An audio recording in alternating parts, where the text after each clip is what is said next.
book, and we are hooking up our Zoom friends. And Krista is going to give me the heads up when we're ready to roll. I got a heads up, so I think we're ready to roll. Good morning or good afternoon, depending on what time zone you're in. My name is Mark Kastel. I am the director of OrganicEye, and we are headquartered in Washington, D.C. But I am broadcasting today from my farm in Lafarge, Wisconsin. I have worked remotely for about 35 years, but since the pandemic, I can assure you that I've never remotely worked this remotely. We're a project at Beyond Pesticides that sponsors our work or has given us a nonprofit home. We maintain our own budget and have to do our own fundraising. And so I thank everybody who's online who supports this mission. We act as organic industry watchdogs. So we work for the true stakeholders, the people who own the organic label. No, I'm not talking about the political appointees and the bureaucrats at the USDA. I'm talking about you and me, the farmers, the eaters, the ethical business people who are placed at a competitive disadvantage if we operate truly organically and then compete against faux organic. And of course, as eaters, we pay a premium for organic food. We think it's a good investment. It's the pay now or pay later scenario. We don't like paying medical bills. We like living a happy, fruitful life with our children and our pets and everyone we care about. And organic food, nutrient-dense food is part of that. So today, I'm going to talk about two main subjects. One is materials to look out for on your organic food labels. There are at least two that there's independent published research that suggests are likely carcinogenic, but they're approved by the USDA, approved for use in organics.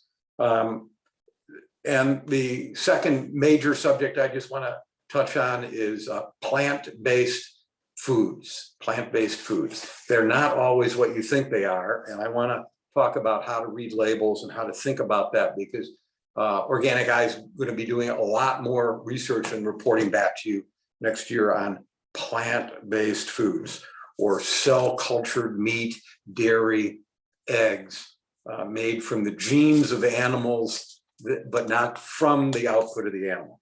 So let's start with materials. I want to give you just a little primer. Actually, let's do a little housekeeping before that. I want to introduce Krista Carter, who is my technical guru, and she's the genius that puts these broadcasts together. I'm going to start calling you the producer. Good morning, Krista. Good morning, everyone. Thank you so much for joining us. Just one quick note, if you do have any questions at any time, Mark will have some time towards the end of this broadcast to address any of those. So feel free to add those to the chat at any point, and then we will do a Q&A session towards the end. Excellent. Thank you, Krista. So yeah, don't wait to the end to put your question and just jump right in on the either the comments on Facebook. You know, if you're a normal Facebook user, you know how to do that, or in the chat feature, right? And the chat feature on, if you're one of the couple dozen people or so who are here on Zoom live, and more people view the archives of this than live. Unfortunately, they can't ask any questions. So you're the really elite of these viewership. So if you do like this, visit the organiceye.org website. You can share a link for it with your friends and family when it's done. So let's talk about materials. So here's a little foundational primer. Number one, organic food has to be organic. So typically everything in a package, whether it's a fresh piece of produce, is 100% organic. The one caveat is for processed foods. If a material is not, or an ingredient is not available in organic form, then it can't make up more than 5% of the product But if it has been reviewed and approved by the National Organic Standards Board, set up by Congress to carefully look at ingredients, it can be used. So the most benign example of this I like to use is I like organic cupcakes sweetened with honey and with some nice cream cheese frosting. But you can't make that without a leavening agent. And there's no such thing as organic baking powder. So it gets vetted by the NOSB, the National Organic Standards Board, for human health safety, for environmental safety, and third, that it's, quote, essential. In other words, you can't make the product without it. And so there are a lot of materials, most we at OrganicEye have no objection to. And but I do want to voice a strong objection to two things. One, the process, and a couple individual materials. So historically, since this had been set up by Congress, these materials like baking powder go on the list. They're there for 5 years and then they sunset. And then they had to be voted back on the list. So either initially or at sunset, it takes a 2/3 majority, a super majority of the NOSB to get a material on there. We wanted, when we thought about creating this law in the 80s, we wanted a consensus of all these experts that were on the board, independent experts on the board. But they changed the sunset regulations just a few years ago during the Obama administration. So now I like to say we live in the land of the midnight sun. Materials never go off. So they should go off if an organic version of that ingredient becomes available, or we learn something that it might be dangerous. There are a number of reasons why they should go off, but now it takes now they all stay on there forever, but it takes a 2/3 majority not to put it back on, but a 2/3 majority to take it off.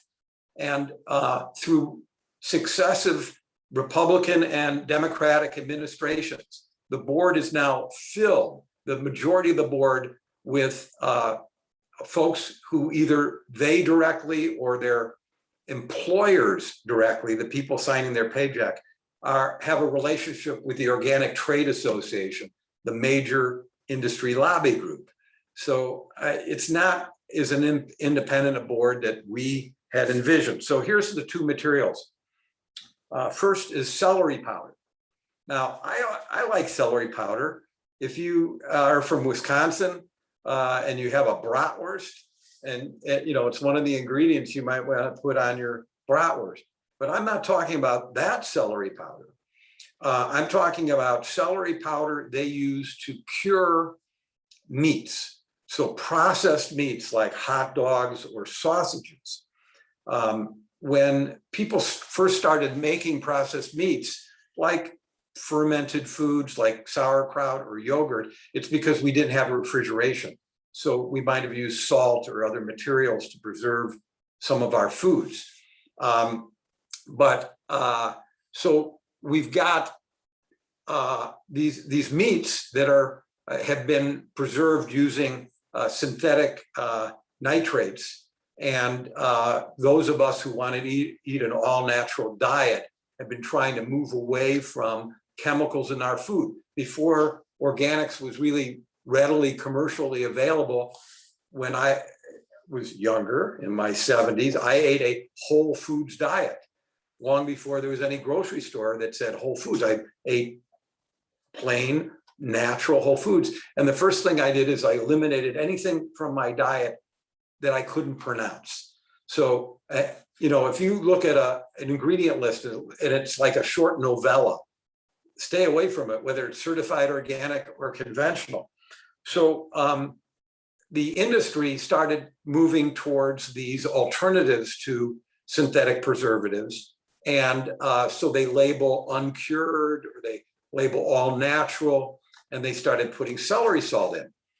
Well, it's not your mom and dad's celery salt. It's grown conventionally.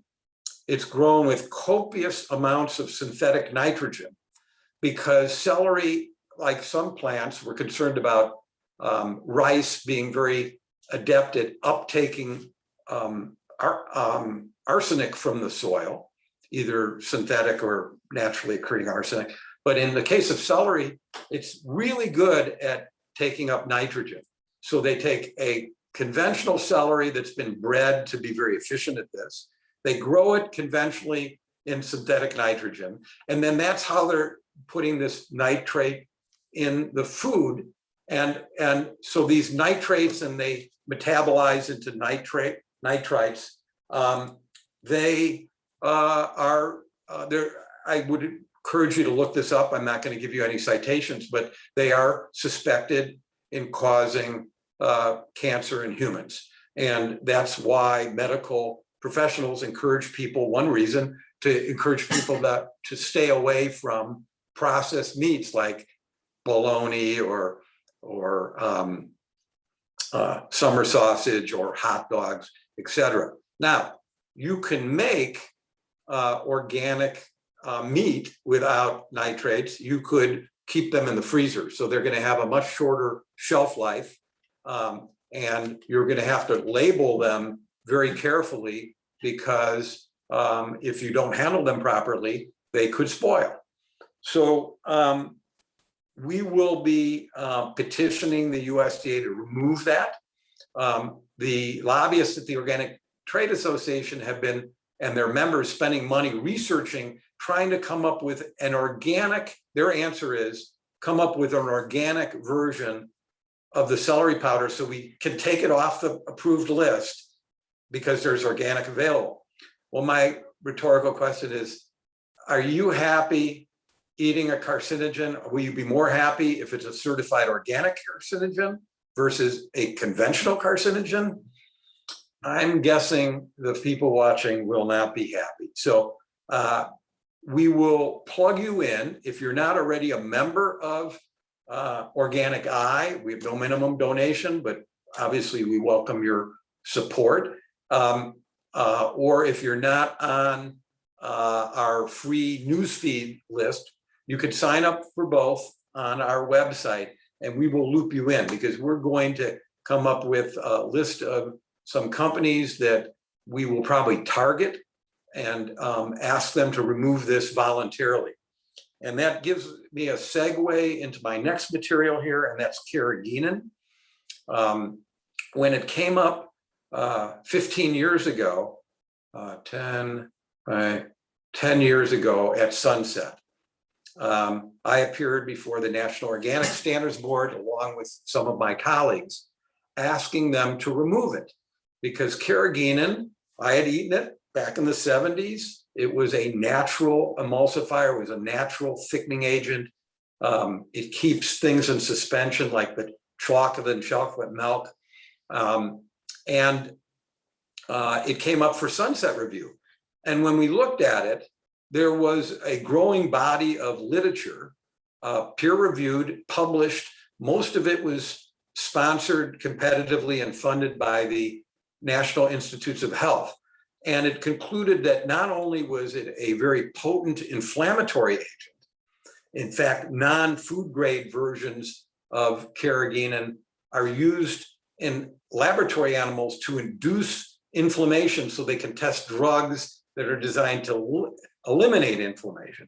So not only was it a potent inflammatory agent, and how many of you don't have to answer on shot, either yourself or know a family member or a friend that suffers from irritable bowel disease or inflammatory bowel disease, spastic colon, Crohn's, some kind of digestive tract ailment, which this could really impact.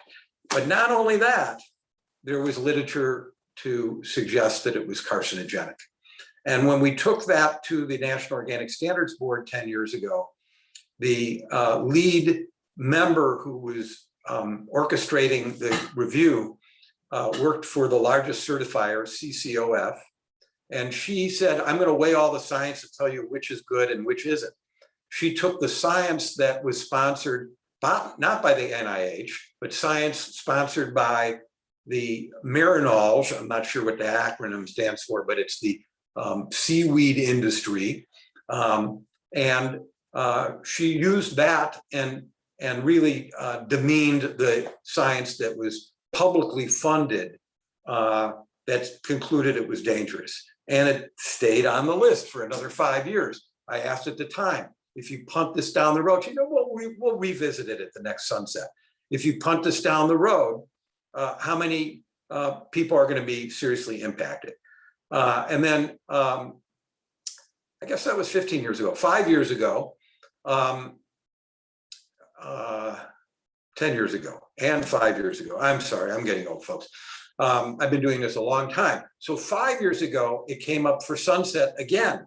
This time, instead of all the industry lobbyists being there and saying how much we needed from some of the dairy companies, from some of the companies that produced non-dairy products, the plant-based milk and soy milk, oat milks, imitation yogurts, they needed that to hold the product together, plus give it a mouthfeel because it wasn't as high in fat. And so 10 years ago, they were all there testifying that we just absolutely had to have it. It's essential. We can't make the product without it. Well, we did research that showed every single product category that you could find Carrageenan in an organic product, whether it was cottage cheese or sour cream or ice cream or chocolate milk. There was at least one brand that didn't use it. And so that was 10 years ago. 5 years ago, we had pressured, and I say we, not only policy analysts like Mark Kastel, but with you folks. Here's Pippin, the new part of our staff. Okay, you go away. Not only did we succeeded in pressuring most of the brands. At that point, almost all the brands had taken Carrageenan out and substituted it either with milk powder or gar gum or carabine gum. And those were certified organic without a scientific legacy of danger. And so the NOSB, now that the business lobby didn't say we needed it, they took it off the list. Unfortunately, during the Trump administration, the USDA secretary refused to remove it during the rulemaking process. So it stayed on the list until this fall when it came up for sunset again. But now they changed the rules. Now you needed 2/3 to take it off. And there was a simple majority that said it should be removed. And again, they quoted research from the industry, industry-funded research. So don't buy anything with Carrageenan. It's been proven to be deleterious to your health. And don't buy anything with celery salt. And stay tuned to OrganicEye, because we're going to have some campaigns to make sure those are taken out, appropriate alternatives are added, or the best is to eat whole foods, fresh foods, non-processed, and you don't need a lot of these materials. The yogurt I buy, and if you go to organiceye.org and you click on resources, you can then choose Kastel's Kitchen. And one of the archived versions is the yogurt selection. And so the best yogurts, in my opinion, in the country, 7 Stars, Butterworks, and Hawthorne Valley from New York. Butterworks is from Vermont, Hawthorne Valley, New York, and 7 Stars is from Pennsylvania, and 7 Stars available in most of the country. The others are more regional. They have nothing but milk, dairy products, and culture, the yogurt culture, nothing else. They don't put powder in, pectin in, Carrageenan, nothing else. And it's just wonderful yogurt. So eat as close to a whole foods diet as you can. So that's a good segue into plant-based foods. So I know there are some questions going in. So as we're segueing into our next major topic, if you have questions about Carrageenan or celery salt or the process where any of these materials are reviewed, please chime in. So plant-based foods. I don't call them plant-based foods. That's what the industry calls them. I call them non-meat or non-dairy or non-egg foods, because plants convey a high degree of nutrition. There are things that have been part of the human diet typically for thousands of years. And so just because it's plant-based or non-meat doesn't necessarily make it healthy. So I want to use two examples. One is some of these that they call milk. The industry now calls plant-based beverages. Some people might say non-dairy beverages, but they try to convince moms in a great degree, because they still do a disproportionate amount of grocery shopping when children are in the household, that it's healthier in some ways. But I can tell you in two regards, it might not be. One is if you drink oats, there's virtually no protein in there. And many of these plant-based beverages have as much sugar, either inherent or added sugar, as soda pop does. These are not healthy items. And almost none of them are certified organic. So almonds, I like almonds. You can even make almond milk at home. Almost every bit of almond milk that's sold in the United States is from conventional almonds that are sprayed with a lot of toxic agrochemicals, and they're not going to be in Kastel's kitchen. But you can, and the good news on almond milk, and some people, by the way, can't drink cow's milk, and sometimes goat or sheep milk is more tolerable, but better tolerated. But so some people need that. And so the good news is you can get certified organic almond milk. They have it at my food co-op for the equivalent of $24 a gallon. So that's many, many times more expensive than certified organic milk. So, so being a good judge of whether you're getting something healthier when you choose plant-based is important. Most of the plant-based milks are either extended shelf life or aseptic packaging in the what the industry calls a brick, those square boxes. They're basically sterilized, and that's why they can be on the shelf without refrigeration. So highly processed foods in your diet, whether they're conventional or organic, do not convey the same kind of nutritional benefits and might end up with some dangers from byproducts of the processing and heating itself. So the other aspect of this plant-based food is a lot of it isn't food. I don't consider it food. So when I eat meat, I'm an omnivore. We are neutral at OrganicEye. If you're a vegetarian or a vegan for either perceived health benefits or for ethical reasons, we want to respect your choices, and we want you to have the very best organic food. But a lot of materials, I'm not saying ingredients, materials in these plant-based foods, we don't normally eat. So I recommend people spend twice as much on their meat and eat half as much. Americans eat way too much meat, and the meat they typically eat is from factory feedlot operations, very unhealthy. Cows that are force-fed corn, the fat is very unhealthy. So eating grass-based, organic meats is going to be healthier. So if you want to economize, well, have some meatless meals. So one of my favorite lunches is black beans and corn tortillas with grated cheese and avocado and a little salsa on top. Very quick, very nutritious. I like cooking with Indian food, so chana, which they call chickpeas or garbanzo beans, very healthy. But some of these plant-based plant-based foods use pea protein isolates. So just like soy protein isolate, it's highly processed. It's not the whole chickpea. They're trying to extract the protein so they can raise the protein levels of other ingredients that normally don't have any protein in them.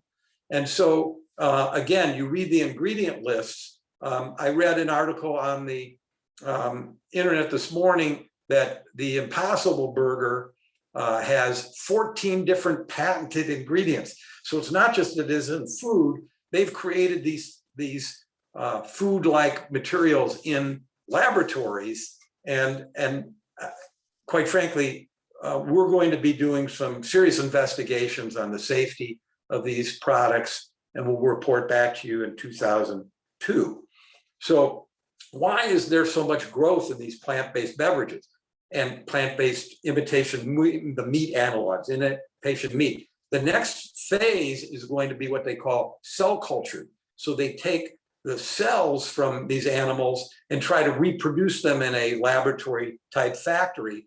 I just had a journalist come to me who found some evidence that the growth medium they need to use is from fetal cow blood, which could be, in his expectation, a risk for BSE, or bovine spongiform encephalopathy, more commonly referred to as mad cow disease.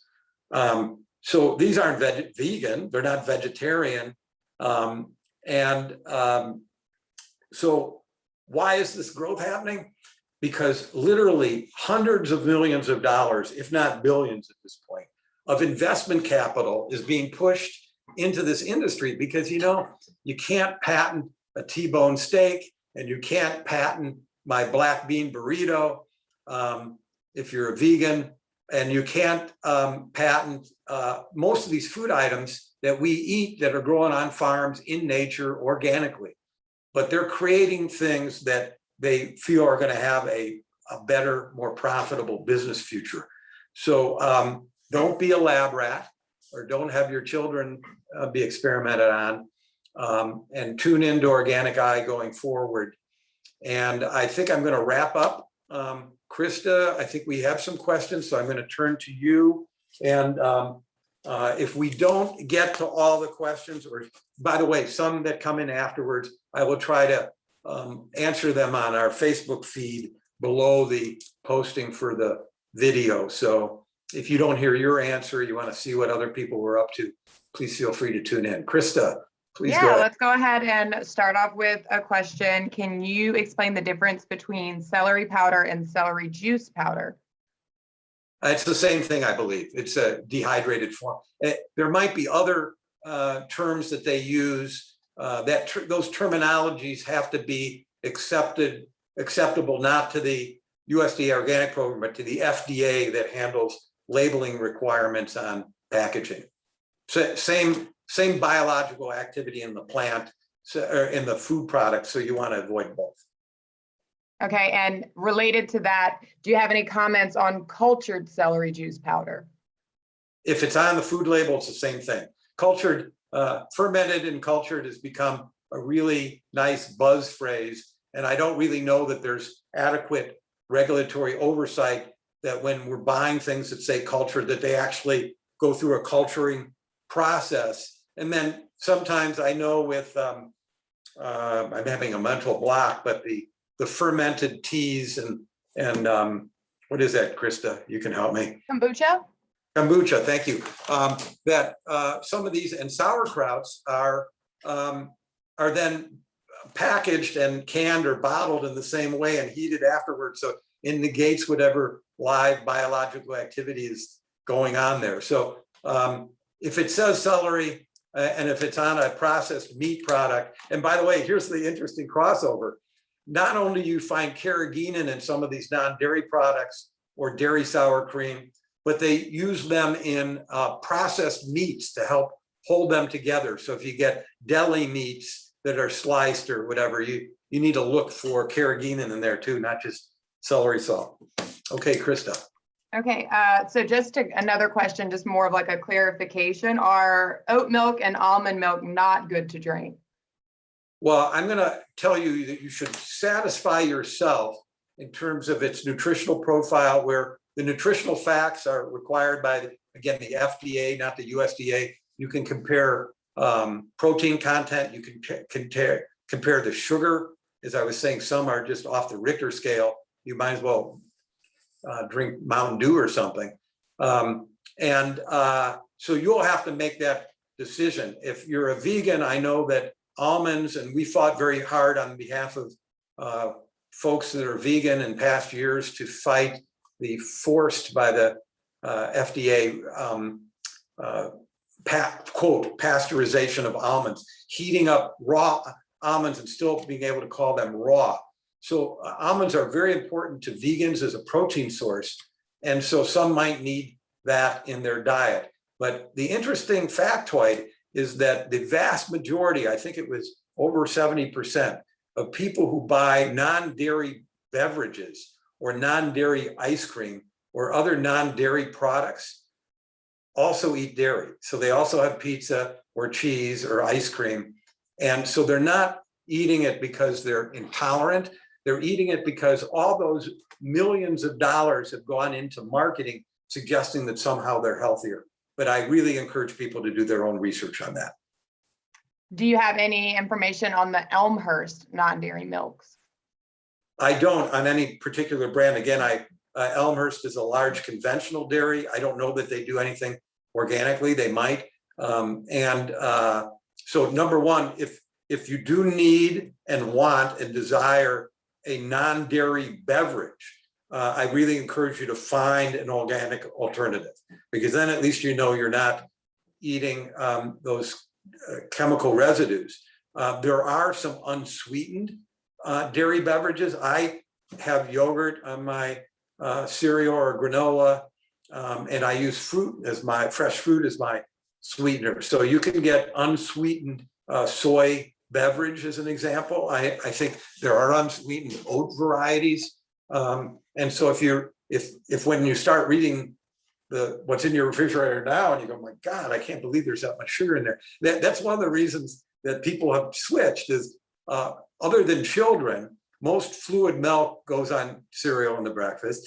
And in terms of adult consumption, very few people are drinking big glasses of milk to get their protein.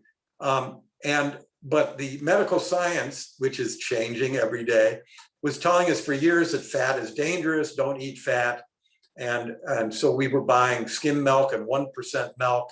And I'm sorry, folks, that looks like dirty dishwater if you pour it into a glass, and it tastes awful. And so compared to, you buy one of these plant-based beverages with the Carrageenan added for mouthfeel and lots of sweetener and some chalky material literally to make it white, a gypsum type material.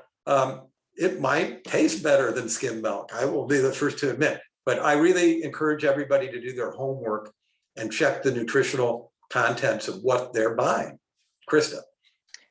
One last one that might just be a little fun. Do you have any comments on insect protein? That's a really good question, because that's one of the novel, we now, who's cooking our food? Well, we don't have cooks. I love this term, food technologists. People are designing our food.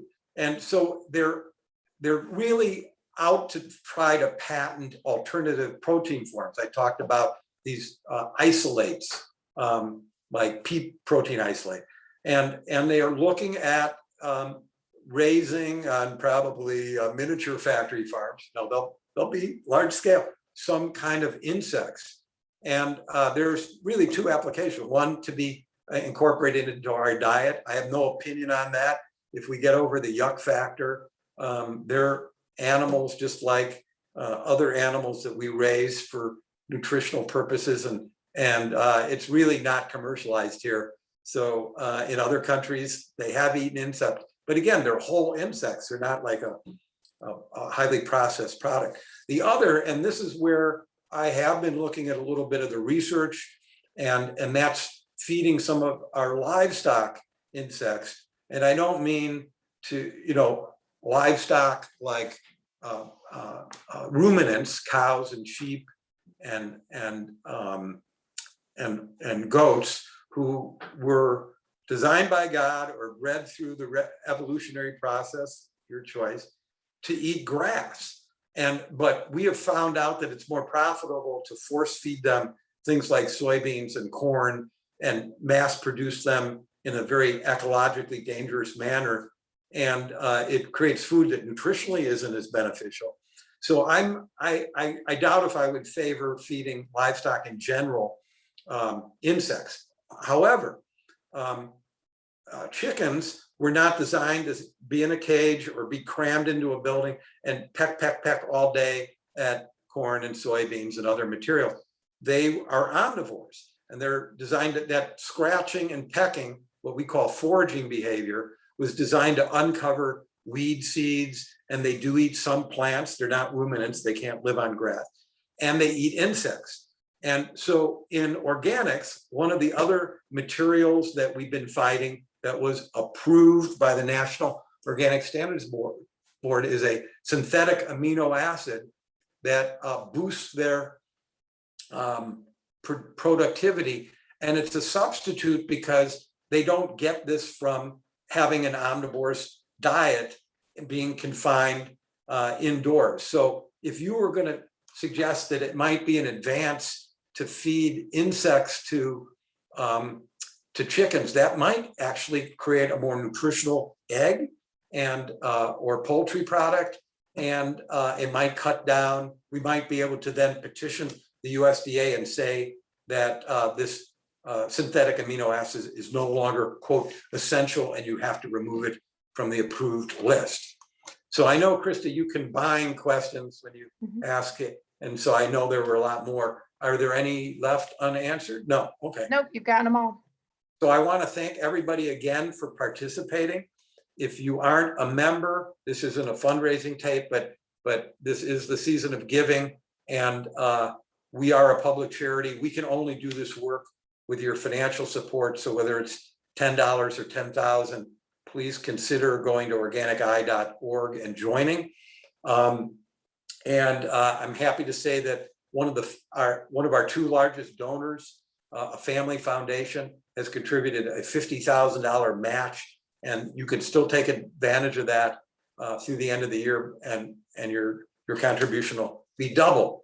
If you're not ready to invest, then we have a free news feed, and I would still very much invite you to follow our work, and so we can collaborate together. Obviously, our donors supply the fuel to make this mission possible, but all of us together, you give us the moral authority to speak out on these issues, and we're humbled by your support. We very much appreciate it. So thank you very much. Please consider sharing, if you're on Facebook, our OrganicEye page with your friends and family. It gives us more clout in the communications world to reach out, and hopefully helps empower the people you care about with some of this information. Krista, are we ready to wrap up? Thank you so much for visiting with us virtually, and sometime I'll be out of Wisconsin again, off the farm once in a while, in Washington in my office, but hopefully out speaking at conferences and meeting some of you folks again. Thank you so much, and have a wonderful holiday of your choosing. Bye-bye.